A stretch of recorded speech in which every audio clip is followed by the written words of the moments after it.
세 명의 예비 후보 간의 지지율 차이는 단순 인지도의 차이일 뿐 다른 분별력을 나타내지 못했습니다. 오히려 최근 여론조사 추이는 바닥에서부터 인지도를 끌어올리고 민주당 바람을 일으키는 이현웅이 더 신선하고 선전하고 있음을 보여줍니다. 셋째, 민주당이 국민의힘에 뒤치고 있는 상황에서는 경선 과정에서부터 흥행을 이끌어내는 방법으로 역전의 계기를 마련하여야 합니다. 또한 젊은 층의 지지를 얻기 위해서는 젊고 능력이 있는 후보와의 공정한 경쟁이 꼭 필요합니다. 이를 위해 이현웅이 꼭 필요합니다. 넷째, 기울어진 운동장에 펼쳐진 후보 적합도 여론조사 결과를 도저히 받아들일 수 없습니다. 특정 후보를 배제하거나 특정 후보를 넣어 실행한 여론조사는 이미 그 조사의 정당성을 상실하였습니다.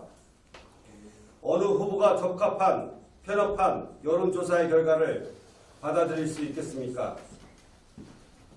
제 심의가 인용되지 않을 경우 저의 거취를 말씀드리겠습니다. 공간이 결정이 난 직후 많은 지지자들과 수기의 판단 절차와 과정을 거쳤습니다. 예비후보 등록부터 현장에서 발로 뛴 참모진들과 다양한 의견을 나누었습니다. 현장에서 지지자들의 가감없는 조언에 귀 기울였습니다. 의견을 종합한 결과 더불어민주당 후보는 아래로부터 분출되어 올라오는 정권 교체와 정치 교체와 세대 교체의 열망들을 오롯이 받아들이고 반드시 실천해야 하는 후보여야 한다는 점입니다. 계파 나눠먹기식이나 특정 인맥에 의한 정체성이 없는 후보 영입 등은 민주당에서 사라져야 할 적폐입니다. 저 이현웅은 재심의 결과에 따라서 무소속 출마 그리고 불출마 등의 모든 가능성을 열어두고 앞으로의 진로를 고민하겠습니다. 또한 이런 고민은 정치개혁, 정치교체, 진보 진영으로의 정권교체라는 큰 틀 안에서 이루어질 예정입니다.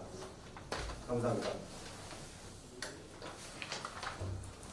여기까지 저의 입장을 말씀을 드렸고요. 이번에 공천 결과에 대해서 대단히 실망스럽다는 말씀을 다시 한번 드리고 정말 이런 공천의 결과가 국민들이 바라고 그리고 민주당원들이 바라는 결과인지 정말 회의적이라고 합니다. 네. 의견 있으면, 질문 있으시면 말씀해 주십시오. 지금 민주당에서는 오늘 상당 경선 일정을 발표를 했어요. 네. 경선 일정 발표는 사실 이제 이의 신청을 안 받아들였다라고 봐야 될 것 같은데요. 아, 네. 지금 아까 무소속 출마 말씀을 하셨는데 실제로 언제 결행하시고 언제쯤 뭐 그런 결단을 내리실 건지. 그 심의 결과가 아마 이제 오늘 오전 중에 날 것으로 봅니다. 그 결과를 갖고 저를 지지하는 분들과 함께 논의를 좀 해보겠습니다. 저희 여론조사를 보면 저희 지지층은 뭐 여론조사 할 때마다 늘 고정적으로 있더라고요. 한 10% 정도 내외로 고정적으로 있는데 저를 지지하시는 분들은 대부분 새로운 정치, 시민들에게 행복을 줄 수 있는 어떤 대한민국 정치에 대한 기대가 있는 분들이 많습니다.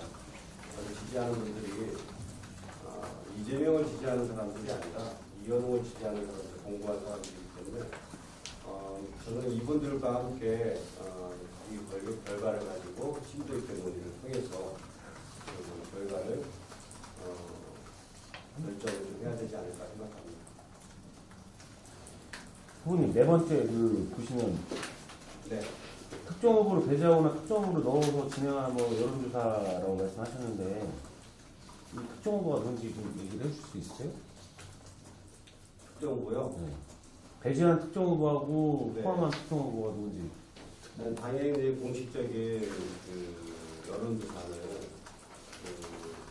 3명의 경선 후보를 두고 하는 그 여론조사여야 되잖아요. 근데 이제 정체불명의 여론조사들이 이제 계속 있었어요. 이런 것들이 사람들에게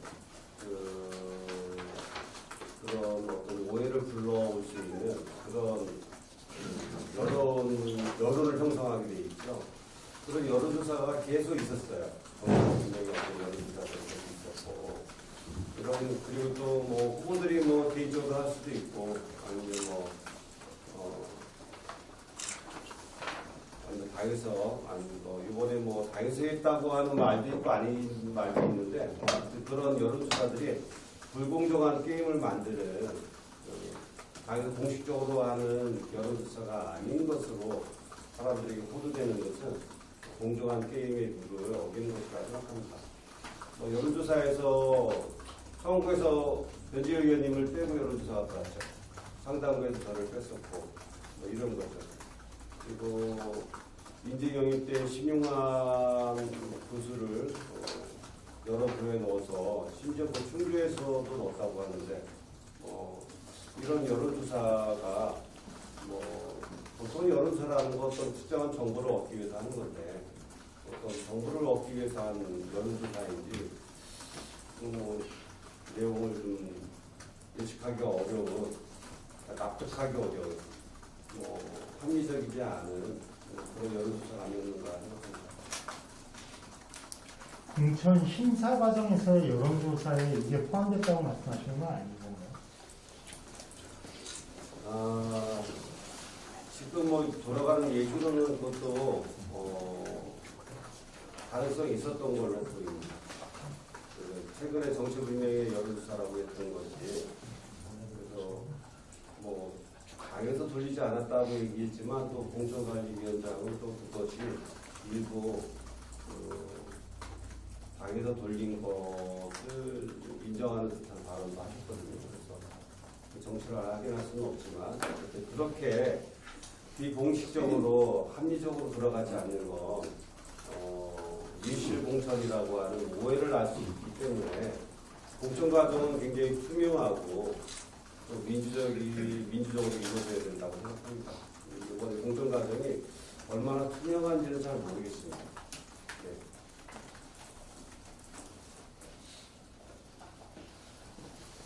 지금 그 보도자료 읽으신 입장문에는 개파배려 공천이었다 이렇게 말씀하셨는데 네. 어떤 개파배려 공천이었다? 공천의 기준이라는 것은 누군가 출마한 모든 사람에게 같은 잣대로 이루어져야 된다고 생각합니다. 그래서 우리가 이제 인사혁신, 모든 인사가 많다라고 하는데 신용한 여러 정당을 오간 신용한 교수나 이강일 후보나 이런 분들은 되고 이현웅이 안 되는 이유가 무엇인지, 임종석은 안 되고 노영민 실장님은 되는 이유는 뭔지, 이런 좀 인사의 기준이 평가의 기준이 일정하지 않는다면 그 공천의 그 기준을 어떤 국민이 납득할 수 있겠습니까? 민주당이 발전하기 위해서는 이렇게 왔다 갔다 하는 공천의 기준으로는 곤란하다는 생각이 들고요. 공천의 기준은 엄중하게 한 가지 잣대로 해서 정확하게 지켜줘야 된다고 생각합니다. 여기서 덧붙여서 말씀하신 개파 배려 공천이었다라고 하셨는데 네. 이강일 위원장이나 우리 이현웅 네.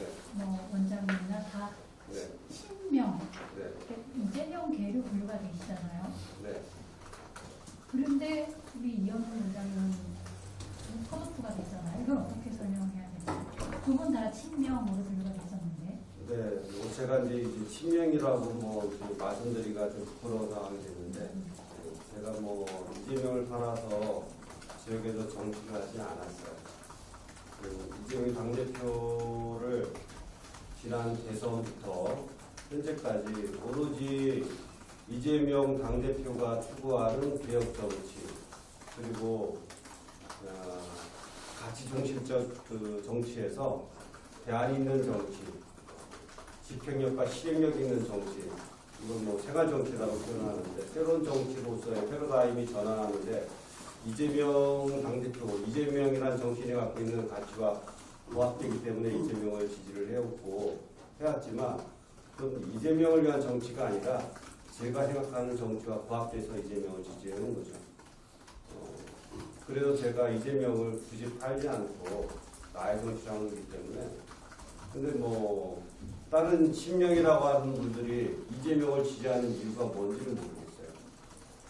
이재명을 팔아서 문재인을 팔아서 노영민을 팔아서 윤석열을 팔아서 하는 이런 파리 정치가 지역의 정치를 정말 값싸게 만들고 있는 건 아닌가 생각이 들고요. 본인들의 정치를 해야 된다고 생각합니다. 저는 이재명의 정치 철학, 정치의 어떤 가치를 저는 찬성한 거지 이재명 개인을 찬성한 게 아닙니다. 그래서 뭐 친명이라고 사람들이 이야기하는 거에 대해서 누구보다도 당대표 주변에서 많은 것들을 지원해 왔지만 그럼에도 불구하고 저의 기준은 같습니다.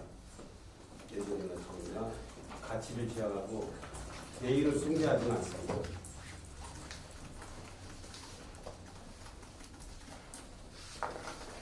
그러면 연속해가지고 지금 말씀하신 대로 이재명의 가치를 지금까지 쫓아서 친명으로 활동을 해 오셨는데 상황이 이렇게 된 거에 실망을 하셨잖아요. 그러면 뭐 앞으로 지금 뭐 무소속이나 불출마하는 모두가 가능성 이런 거 하신다고 하셨는데 만약에 불출마하실 경우에는 그러면 지금 공천이 되신 분하고의 뭐 선거 연대라든가 선거 활동을 뭐 도우는 활동 같은 것도 염두에 두시고 계시는지 아니면은 아예 이번 선거는 뭐 나와는 상관없는 일이다라고 하고 빠지실 건지. 제가 정치에 발을 들여놓고 또 깨끗한 정치, 또 뭐 좋은 정치를 하겠다고 하는 그런 상황에서 뭐 이번 총선에서 제가 역할을 안 할 수는 없을 거고요. 아까도 말씀드린 것처럼 보도 자료에 있는 것처럼 정치에서 실은 뭐 억울하지 않은 사람은 없을 거예요. 제가 뭐 억울하다고 호소한다고 해서 억울함이 해소되는 일은 없을 거고 수많은 사람들이 다 억울할 텐데 억울함만을 호소하고 있을 수는 없고요. 그 억울하지 않은 정치 환경을 만들기 위해서 싸울 거고 또 그럼에도 불구하고 총선이 이루어져야 되기 때문에 좀 더 민주적인 진보적인 가치에 부합되고 또 민주당이 좀 더 정치 개혁하는데 일조할 수 있는 후보를 선별해서 적극적으로 도와야 되겠죠. 뿐만 아니라 이번 총선에서는 청주 전체 지역이 다 어려운 선거가 될 수 있겠다 생각합니다. 그래서 제가 만약에 민주당에 남아서 총선을 지원한다고 하면 상당도뿐만 아니라 청주 지역의 모든 선거구에서 최선을 다해서 민주당이 이기는데 일조를 할 생각입니다. 일단 지금 제3지대나 뭐그 다른 당 입장이나 이런 부분들은 검토는 전혀 안 하시는 건가요?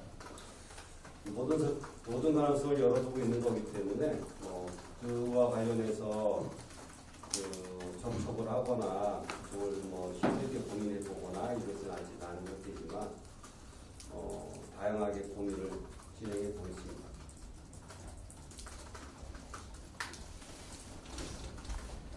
그거 드려도 돼요? 네. 그 총선에서 민주당이 이기는데 일조하겠다라고 하셨고 청주 지역 모든 선거구에서 최선을 다하겠다 하셨는데 혹시 상당에서 이제 네. 경선을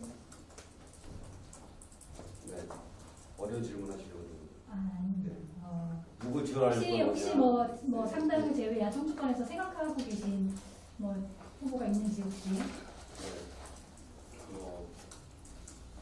네 명을 무근으로 만들고 여러 명을 적군으로 만드는 질문을 하셨는데, 네. 제가 현재 할 수 있는 각 지역구에서 이루어지는 그 경선 결과가 좀 더 합리적이고 좀 더 깨끗하고 정직한 후보가 됐으면 하는 생각이고요. 그런 후보가 된다면 그런 후보들을 적극적으로 볼 예정이고, 상당부도 아까 제가 뭐 정치개혁 그리고 세대교체 뭐 여러 가지 측면에서 말씀을 드렸는데, 민주당에서 그 정체성을 저는 중요하게 보고 있습니다. 민주당의 정체성이 없는 사람들이, 우리는 아무리 신념을 가지고 살아도 어느 순간에 그 신념을 바꿔서 뭐 이익을 따라서 왔다 갔다 하는 분들이 있잖아요. 그런 사람들을, 왔다 갔다 하는 사람들을 믿을 수는 없겠죠. 저는 그런 신념을 굉장히 중요하게 생각하는 편입니다. 네, 거기까지만 말씀드릴게요. 뭔지 알 것 같습니다. 네, 이상으로 마치 감사하겠습니다. 감사합니다.